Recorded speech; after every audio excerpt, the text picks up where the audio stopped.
negar las circunstancias es negar la realidad. Y la realidad hay que tomarla aunque queme. Huir de la realidad siempre se impone. Lo digo porque hay veces que da la sensación de que uno solo lo puede hacer todo y que las circunstancias no cuentan para nada. No es cierto. Las circunstancias influyen y a veces mucho. Y no estamos pasando, o no se está pasando, por unas circunstancias fáciles. Ahora, lo que es esencial, y yo estoy convencido que lo habéis visto en la sesión anterior, con gran detalle, y que además lo sabéis por vuestra propia experiencia, es que las circunstancias no determinan. Lo que vamos a buscar son los pequeños oasis en medio del desierto. Negar que ir por el desierto es duro. Negar que ir por el desierto es complejo, que hace calor, que hay poco que comer, que es una situación muy difícil. Eso es negar la realidad. Ahora bien, dentro de los filósofos hay un grupo de filósofos realmente interesantes porque tienen una impresionante actualidad. La filosofía quiere decir amor a la sabiduría. Lo que ocurre es que muchas veces la idea que tenemos desde cuando somos chiquititos, yo tuve un profesor de filosofía que era inaguantable y realmente era la asignatura más tostón. Luego me dediqué durante 2 años a estudiar con gran intensidad filosofía y metafísica y me di cuenta que era algo apasionante. Y este filósofo dentro de la escuela de los estoicos era Marco Aurelio.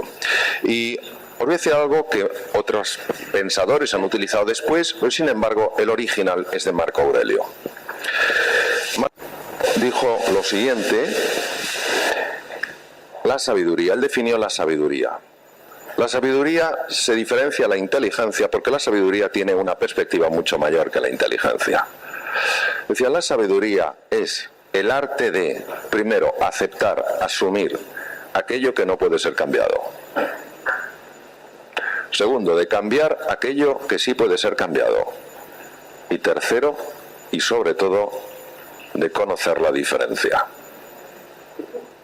Yo me he pasado 26 años en hospitales, 26 años operando, 26 años estando con personas que han sido diagnosticados de enfermedades, muchas de ellas, Y hemos podido comprobar, no solo yo, sino grupos en muchos sitios del mundo, hemos podido comprobar lo que ocurre dependiendo de cómo esa persona se posiciona respecto a ese diagnóstico duro y difícil. Y si recordamos a Marco Aurelio, él decía, aceptar aquello que no puede ser cambiado.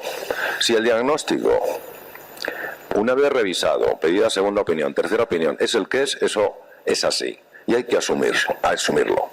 No asumirlo implica rebelarse. Rebelarse es resistirse a lo que hay. Hoy en medicina, hoy en medicina se sabe muy bien el impacto que tiene en el cerebro el rebelarse. Cuando una persona se rebela ante algo, que no quiere decir que lo intente cambiar, sino empieza a decir ¿por qué a mí? ¿Por qué a mí? ¿Por qué a mí? ¿Por qué a mí? Hay cambios muy profundos en el funcionamiento del cerebro, muy profundos. Antes no sabíamos por qué nos bloqueamos en la ira, por qué nos bloqueamos en el resentimiento. Hoy se sabe porque hay cámaras que pueden fotografiar lo que está pasando en el cerebro. Entonces, aunque no nos guste, aunque la vida nos mande una cosa que no nos gusta y que no lo hubiéramos elegido si hubiéramos podido, pero nos ha llegado, la rebelión, la resistencia, hay que intentar evitarla, porque lo que se resiste, persiste. Es decir, quedarte envuelto en la pregunta ¿por qué a mí? ¿Por qué a mí? ¿Por qué a mí? Jamás te llevará a una respuesta, pero sí a una debilitación interna, no solamente a nivel cerebral, como se ha visto por tecnologías de neuroimagen sofisticada, sino a nivel físico. Empieza a segregarse cortisol de forma masiva, puede aumentar hasta en un 50% la producción de cortisol, y esto facilita, por ejemplo, que te cojas catarros, gripes, todo tipo de infecciones. Bien. Ahora bien, Marco Aurelio no solo dice asumir lo que hay, dice ver lo que puedes cambiar, y ahí es donde nosotros hemos de trabajar, y sobre todo conocer la diferencia. Esto es lo más desafiante.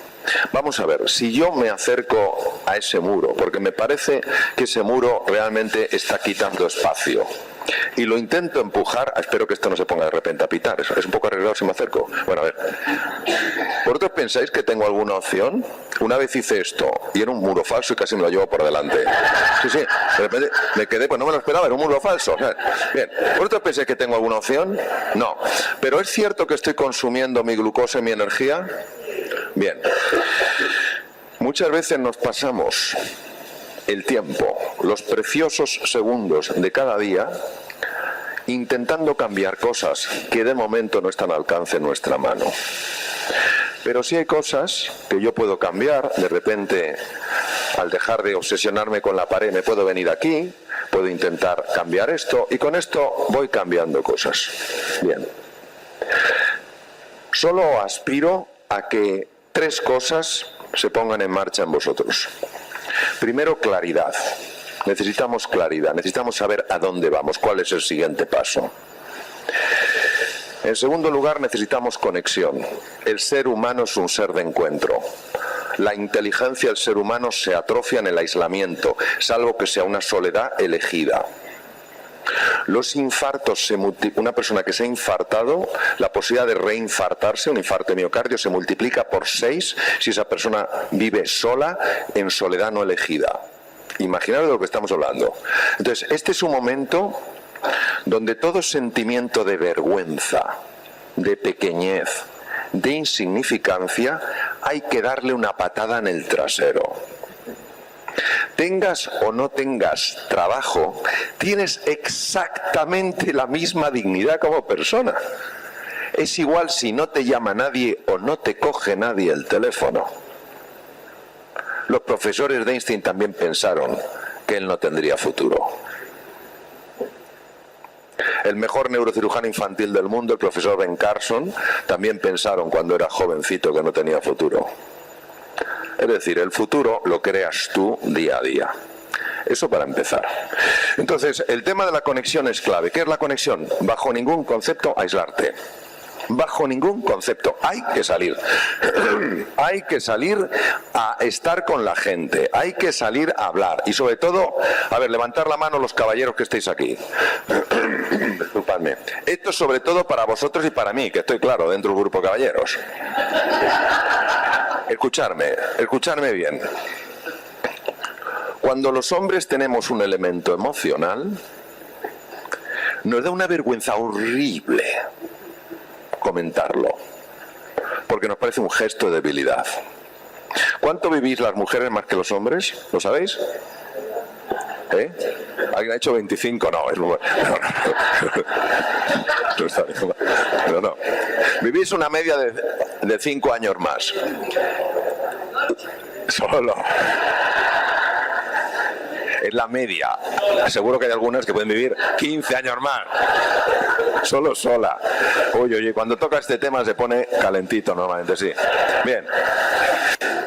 Uno de los investigadores o grupos de investigadores que está trabajando en este campo piensa que la razón por la que tal vez unos factores vivís más es porque cuando tenéis un tema emocional, yo que sé, tristeza, desesperanza, lo que sea, tendéis a compartirlo. Buscáis compartirlo. El hombre lo intenta compartir con la almohada, pensando que habrá alguna almohada que responda. Esto se ve mucho en las parejas, no creáis, ¿eh? El hombre, bueno, en una pareja entre un hombre y una mujer, la mujer piensa que no hay problemas cuando se habla y el hombre que los problemas los tienes cuando hablas. Esto es así.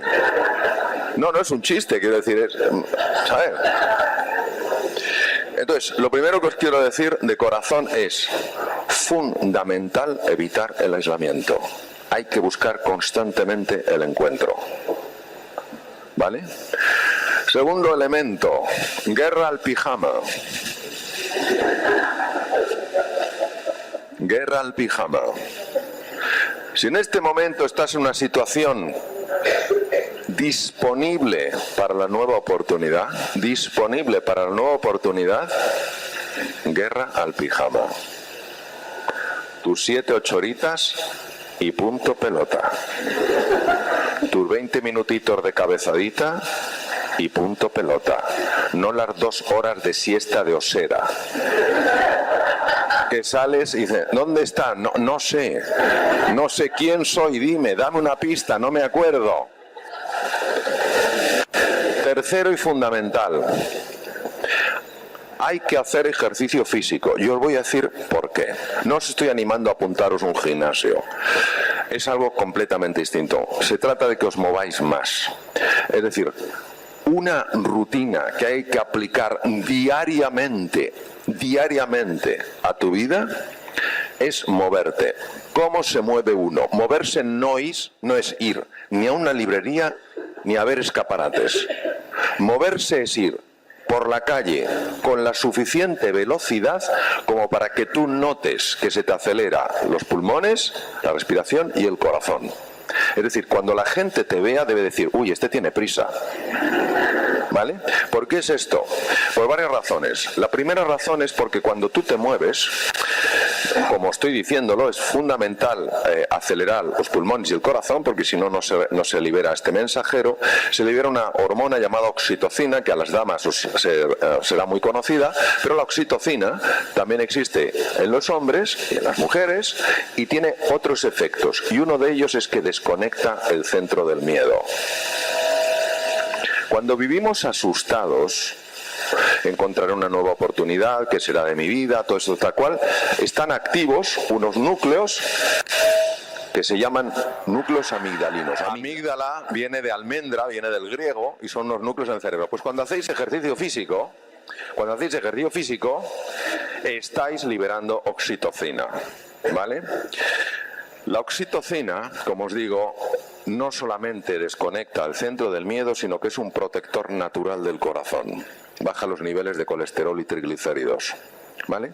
Pero es que hay otro factor interesantísimo. Se sabe que cuando uno se mueve más, se libera en el cerebro un neurotransmisor. Un neurotransmisor es una hormona intracerebral que se llama BDNF, son las siglas en inglés. ¿Qué es el BDNF? El BDNF es lo que hace que las neuronas empiecen a conectarse más entre sí. Neuronas más conectadas, persona más inteligente.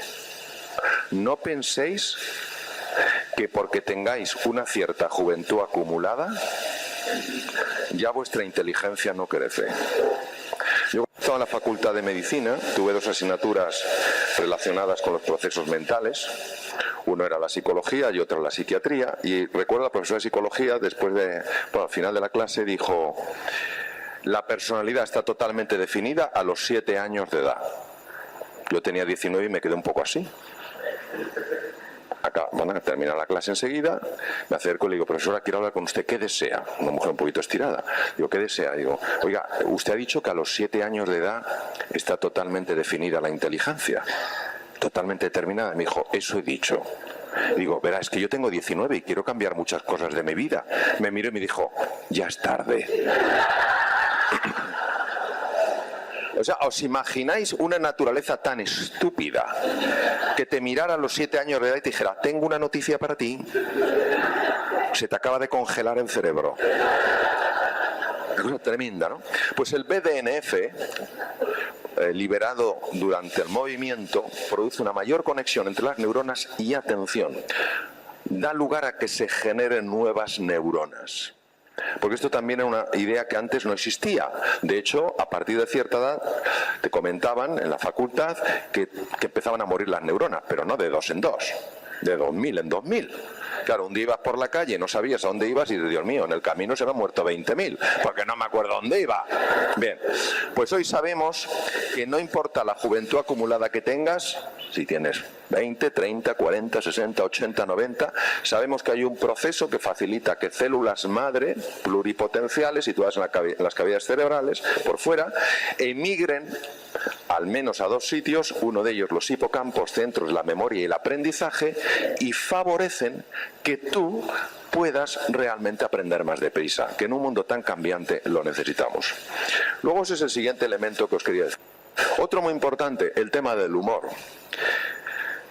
Dices que no tengo ganas de reírme. Pues hay que buscarlas.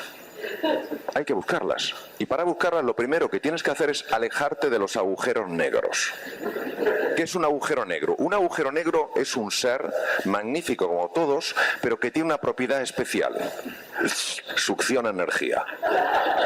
Estás un rato con esa persona y no sabes por qué de repente empiezas a encoger.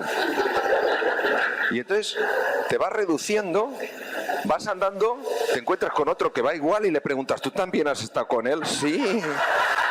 Y lo ha hecho. Es un fenómeno sorprendente, muy demostrado,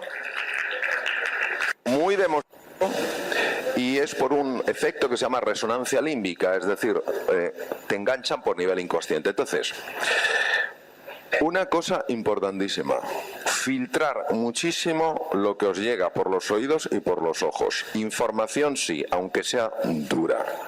Toxicidad no. Son dos cosas diferentes. Una cosa es la información y otra cosa es la toxicidad. Diferencia entre información y toxicidad. Información. ¿Pensáis que hay cosas feas en la vida? Sí. ¿Pensáis que hay cosas bellas en la vida? Todos vosotros, todas vosotras sois bellos, o existís.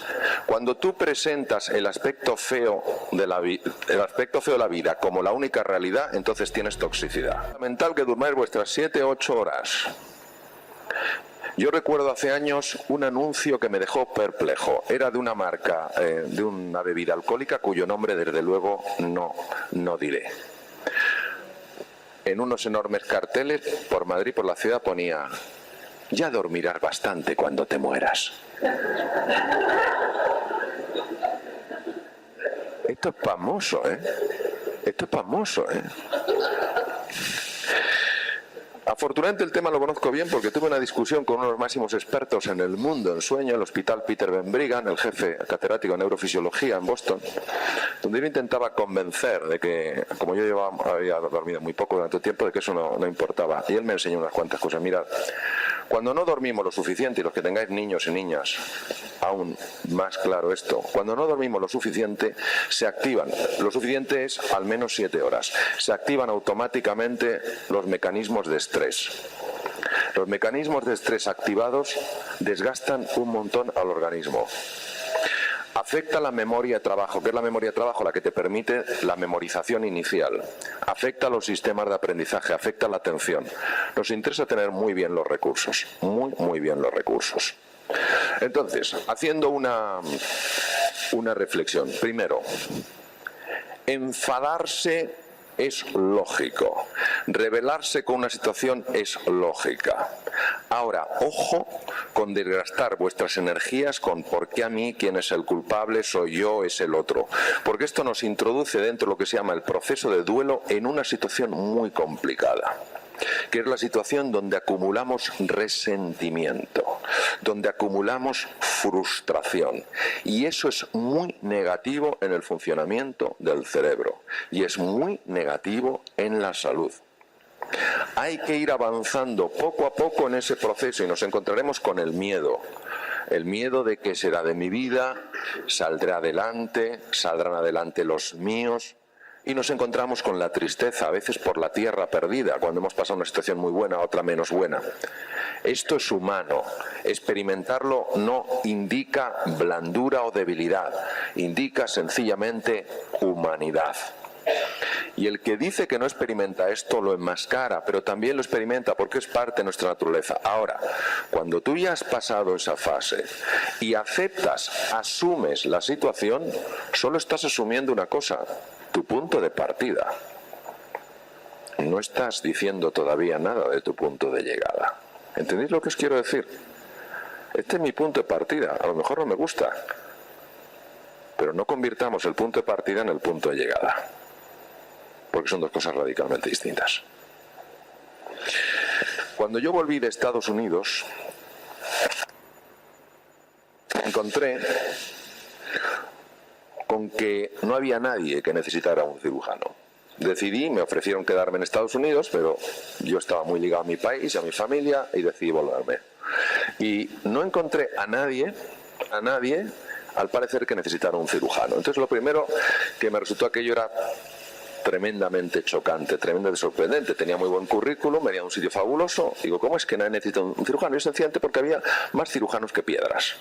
Bien. Y dije, ¿qué puedo hacer yo ante esta situación? Dije, pues yo solo puedo hacer lo siguiente. Lo primero es seguir preparándome. Os voy a decir una cosa. Cuando llegue la oportunidad que os va a llegar a todos y a todas, ya es tarde para prepararse. Os lo digo. Si no estás preparado cuando te llegue, ni siquiera la verás, aunque te pase delante de los ojos. Entonces lo primero que dije es, ¿nadie quiere un cirujano? Pues está todo lleno, como ya había estado fuera, digo, está todo lleno. Pues ¿qué puedo hacer? Pues voy a prepararme.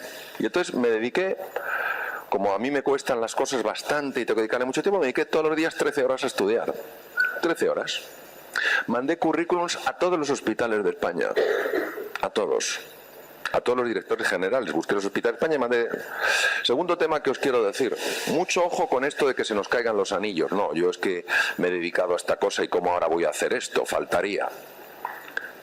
Hay que tener mucho cuidado con la arrogancia y con la soberbia. Son devastadores. La humildad es sencillamente abrirte a nuevas posibilidades.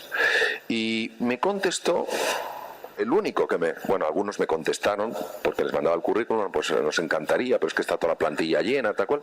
El único que me contestó fue un cirujano que quería verme urgentemente. Este cirujano estaba en Alcoy. Yo me sonaba Alcoy porque tiene más moral que un alcoyano. Dije, oye, pues mira, que justo lo que me llega, ¿no? Y me sonaban las fiestas de Alcoy. Pero claro, yo venía de un hospital en Boston, irme a Alcoy me pareció. Pero yo como tenía ganas de cualquier sitio, inmediatamente contesté y dije, voy. Me presenté. Y hablé con el director y me dijo, ¿no? El jefe de servicio ha visto tu currículum y ha hecho inmediatamente contactáramos contigo.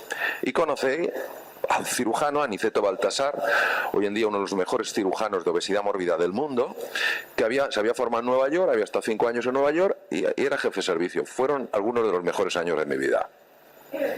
Nunca me imaginé que allí hiciera tantos amigos, aprendiera tanto, porque él es un cirujano colosal, disfrutara tanto aquello que se abrió. Entonces, que estemos un poco abiertos a este tipo de cosas y que no digamos tanto, no, si yo no voy a La Paz, o no voy al Ramón y Cajal, o no voy al Marañón, yo ni me muevo. No penséis que esto no ocurre, porque sí ocurre. Siguiente tema, hay que cuidarse. Ahora es cuando más guapos y más guapas tenéis que estar. Porque pasaremos a la segunda parte, que es llamar a lo que no es razonable. Cuanto más guapo y más guapa tienes que estar. En una ocasión, en una cena, una mujer súper agradable, que le había dado clase en un máster, me dijo que personas que salían de las empresas, ella estaba intentando recolocarlas en otras empresas, pero que se estaba encontrando con un problema que no sabía cómo resolver. Dice, mira Mario, les encuentro sitios, en este caso ella me hablaba de hombres, les encuentro sitios, pero donde encajarían perfectamente, pero vienen con el pelo sucio, sin afeitar, con unas pintas como si estuvieran absolutamente derrotados. Y me da una infinita pena, porque sé lo mucho que valen, pero ellos no se lo creen. ¿Sabéis por qué? Porque a veces, como nos tratamos con tanta dureza, hay personas que han salido de las empresas y ni siquiera se les ha dicho de una forma, por lo menos humana. A lo mejor después de 20 años les ha llegado un email. O, como yo conozco, han llegado a su sitio y han dicho, no, ya está ocupado por otra persona.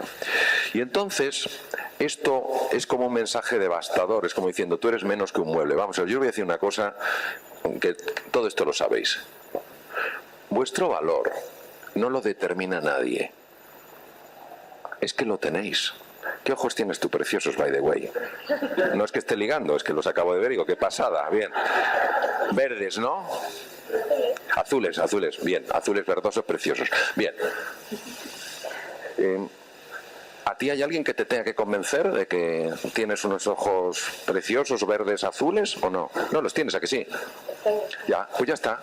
Entonces, no hace falta que nadie te lo diga. Por tanto, tampoco hay que ir por la vida verdad así diciendo, ¿cómo son mis ojos? ¿Son bonitos? ¿Azules? ¿Te gusta? ¿Pero qué tipo azul? Dime algo, anímame.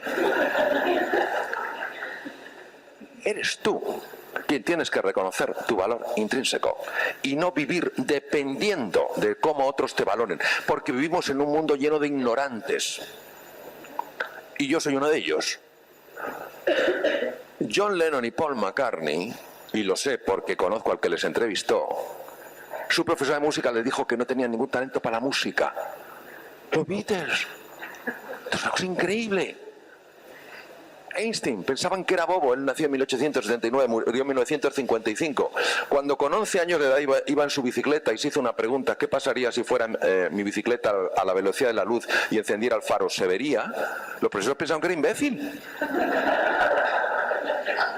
La Universidad de Ulm, en Alemania, donde él nació, no le quiso aceptar para su tesis doctoral. Era tan rarito. No esperemos que el mundo reconozca el talento. Y esto no es, fijaos, esto no es una invitación a la soberbia. ¿Cómo reconoces tú lo que es soberbia y lo que es justo reconocimiento? Muy fácil. Si tú haces un justo reconocimiento, ¿cómo te llamas? Isabel, si tú haces un justo reconocimiento de tus ojos, tú mirarás los ojos de otras personas y dirás: qué bonitos. Si es soberbia, dirás: los míos son los más bonitos. Esa es la diferencia. En el justo reconocimiento la gente jamás baja. En la soberbia uno tiene que bajar a los demás para tener la alucinación de que sube. Entonces, ese es el tema. Es decir, no estar tanto pendientes de si nos valoran o no, sino ser más conscientes de que valemos. Si nosotros no creemos que valemos, cada vez que hablemos estaremos transmitiendo por cada cosa que digamos cómo nos vemos. Hace 12, 13 años, en la Universidad de Parma, cerca de Milán, el grupo de Rizzolatti y Fogazza descubrió las neuronas espejo. Todos tenemos neuronas espejo, pueden leer cómo te sientes. Es decir, caminar por la vida con el justo reconocimiento de tu extraordinaria dignidad, de tu capacidad y de lo mucho que tienes que ofrecer al mundo, con tu talento único, con tu pasión personal. Eso es la base para que las cosas empiecen a funcionar. Y si nos parece que esto no es así, me gustaría traer a la memoria lo que dijo el que ganó el Premio Nobel de Medicina y Fisiología en 1912, el profesor Alexis Carrel, que permitió todos los trasplantes de órganos porque nos enseñó cómo había que hacer las suturas vasculares. Dijo: las cosas que no se pueden pesar ni medir son mucho más importantes que las que sí se pueden pesar y medir. Es tan difícil explicar con términos científicos puros por qué una persona que cree en sí misma, que se pone guapa, que se pone guapo, que va con ilusión, independientemente de las circunstancias, empieza a traer cosas diferentes, que nos cuesta aceptarlo porque nuestra razón se revela. Y este es un punto que lo lanzo para vuestra reflexión y está basado en mi propia experiencia. Quiero decir que es una cosa que la ves. Ahora, hace falta una proactividad. Si no crees en ti, si no apuestas de verdad por ti, ¿cómo podemos exigir a otros que apuesten por nosotros? Y ahora os voy a decir, porque creo que ya me queda muy poquito, ¿no? ¿Qué me queda? ¿Como 5 minutos o...? No, pues ¿cuánto me queda? 15. Ah, vale, 15 minutos. Y ahora os voy a contar mi experiencia personal en reinvención. Jamás la he contado en público. He necesitado encontrar un público al que realmente mereciera la pena compartir esta historia. Y por eso la he encontrado hoy. Por tanto, gracias. No es un halago que os hago, es un justo reconocimiento, lo digo de verdad. Jamás he contado en público esto, se lo he contado con algunas amistades. Vamos a ver. Yo en un momento determinado, después de haber compatibilizado durante tiempo la cirugía, las conferencias, porque mis propios enfermos me dijeron que esto lo extendiera a más gente, y aquello fue creciendo, yo llegué a un momento en el que fui consciente de que no podía hacer las dos cosas. Después de 26 años operando, ya tenía una consulta bastante grande, estaba súper ocupado. A mí la cirugía me encantaba, lo que era estar con los enfermos, la técnica quirúrgica me apasionaba. Esto empezaba a tirar de mí, empezó muy poquito, mis enfermos me dijeron: oiga, de alguna conferencia usted puede ayudar a algunas personas, y empezó a crecer. Y entonces me encontré en un momento donde tenía que tomar una decisión en mi vida. La decisión lógica era seguir con lo mismo. Había llevado muchos años, o sea, son 6 años de carrera, más luego yo hice una super especialización en Estados Unidos, estuve allí, más luego estuve pues en Alcoy con Aniceto Baltasar, luego estuve en otro sitio, luego vine a Madrid, otro hospital, consulta, y llevaba un montón de años. Entonces, claro, dejar aquello era dejar todo un pasado. Y era hacer frente a algo que mostraba un montón de incertidumbre. Mis recursos económicos procedían todos de la cirugía. Y yo no tenía ningún colchón económico, realmente. No lo tenía.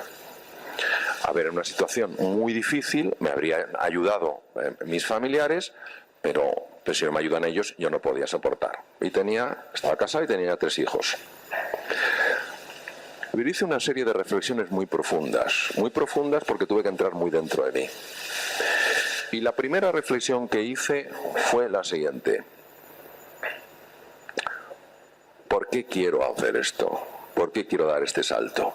Eso se llama insatisfacción inspiradora. Es decir, tienes que encontrar una razón de suficiente peso como para que te atrevas a hacer frente a un vértigo extremo. Porque el vértigo que vas a sentir, que yo sentí, era extremo. En mi caso, yo visualizaba un mundo que se podía abrir. No era razonable que se abriera así en absoluto. No era razonable. ¿Por qué? Bueno, yo llevaba dando conferencias un tiempo, pero bueno, mi labor fundamental era la cirugía. No había hecho jamás marketing, lo que hubiera podido hacer gente que me había conocido una conferencia, no había dedicado ningún recurso a marketing, porque tampoco... Entonces te encuentras con esto diciendo... Pero tenía esa insatisfacción inspiradora. Me pregunté, a mí esto si me dedico el resto de mi vida, me gusta, digo, me encanta, porque me encanta hablar con la gente, me encanta hablar de los descubrimientos de la ciencia, me encanta poder ayudar tal vez, quizás, a que vivan vidas más plenas. ¿Tú ves que esto ha tenido en algún momento alguna repercusión en la gente? Digo, pues sí, la verdad es que lo que he hecho ha estado bien y tal cual. Entonces, fíate. Claro, fíate. Joder. Como, ¿hay alguien más? ¿Hay alguien más? Fíjate. Y yo le voy a decir algo que como repito, sencillamente lo quiero compartir. Por mi propia experiencia jamás lo he dicho en público. Entré en un proceso de interior muy largo, de 4 horas. Donde, sí, es largo, ¿eh? Porque la primera media hora, no sé, que empieza a entrarte un hambre, y dices, uy, no tenía hambre, pero tengo hambre.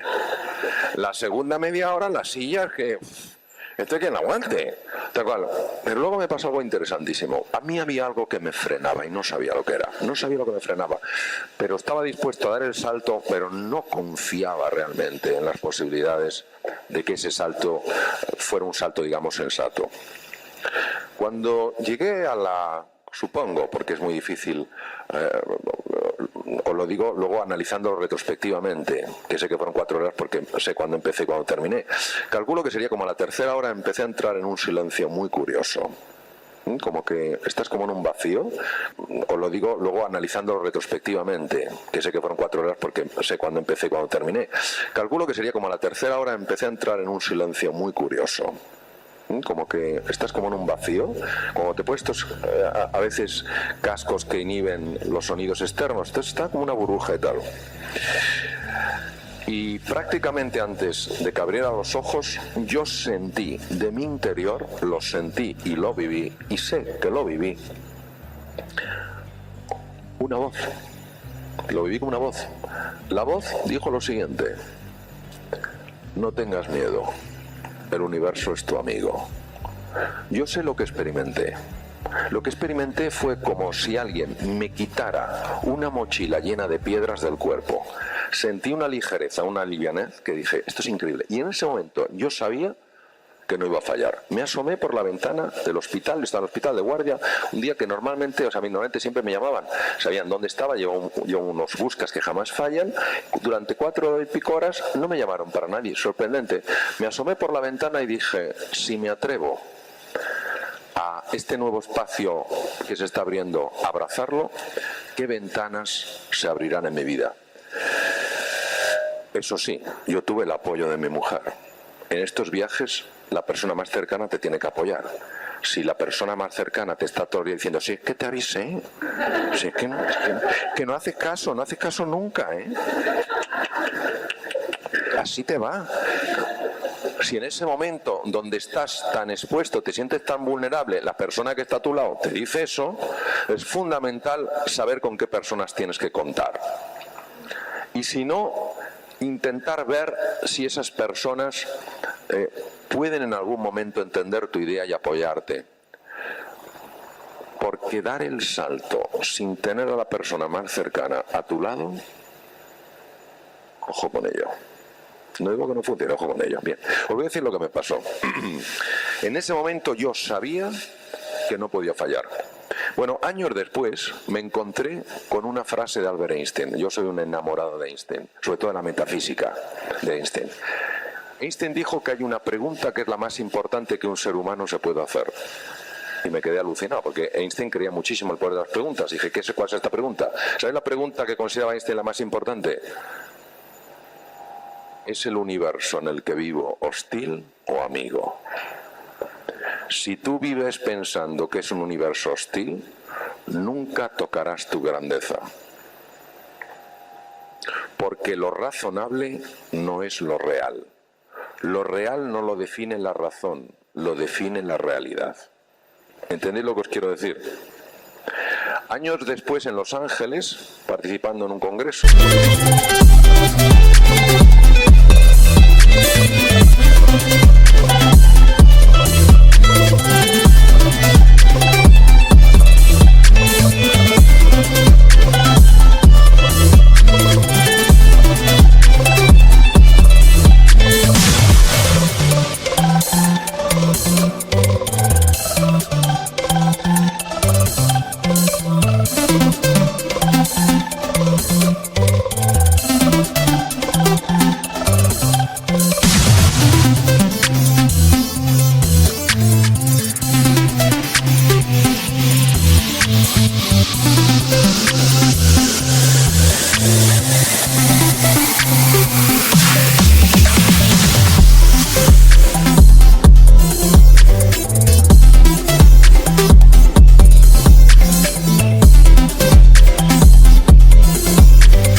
me encontré con uno de los mejores psicoterapeutas del mundo, un hombre ya muy mayor, 80 y pico años, que además llegaba después de una gran nevada con sus botas, el hombre tarde, hablando de un proceso que él había descubierto, donde tocabas algo en tu interior y que el efecto inmediato era la sensación de que alguien te quitaba un peso del cuerpo. Y dice así, toma ya, eso lo conozco yo, eso lo conozco yo, eso lo conozco yo. Bien, os voy a decir lo que me pasó. Dejo el hospital, le digo adiós al jefe de departamento, magnífico amigo, me dijo, Mario, volverás. Nadie sobrevive fuera. ¿Entendéis un poco el mensaje, no? No era agujero negro, pero lo parecía. Bien. Bueno, al día siguiente, no 2 meses después, al día siguiente estoy cruzando una calle en Madrid que se llama María de Molina. Voy por María de Molina, obviamente tenía todo el tiempo libre del mundo, ya os podéis imaginar, porque había dejado el hospital. Y bueno, pues yo tenía una conferencia aislada, pero ya podéis imaginar, pues cada tantos meses y me llaman al móvil.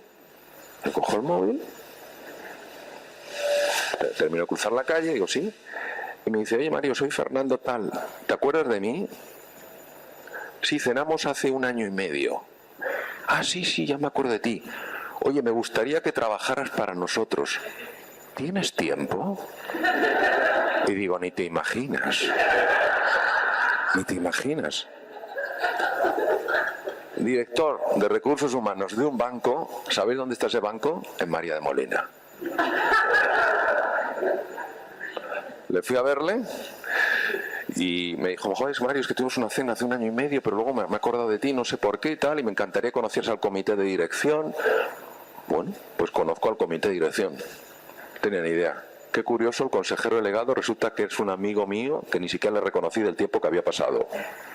A partir de entonces, no sé cómo, empezaron a llamarme de un montón de sitios. Yo os prometo que no moví esto. ¿Para qué voy a decir otra cosa? De repente empezaron a llamarme. Y esto me ha llevado a montones de sitios que me parecía absolutamente imposible. ¿Qué quiero deciros? Quiero deciros que esto yo científicamente no lo puedo demostrar, ni tengo ninguna prueba científica. Lo que sí os puedo decir es que esto yo lo he vivido, lo he experimentado. Y en el fondo a mí me ha llevado a un espacio absolutamente único. Si a mí me dicen, cuando dejé la cirugía, que esto, y yo lo digo porque creo que es un regalo para mí y una oportunidad, que hoy iba a estar con vosotros, o que he estado en sitios apartadísimos del mundo dando conferencias, ¿me lo hubieran dicho? Hubiera dicho absolutamente imposible. Esto es imposible. Entonces, voy a terminar recordándoos unas cosas. Vamos a ver. La arrogancia dice, esto es absurdo. Esto es absurdo. La experiencia dice, esto no puede ser. La razón dice, esto no es lógico. Pero el corazón solo dice una cosa, atrévete. Muchas gracias.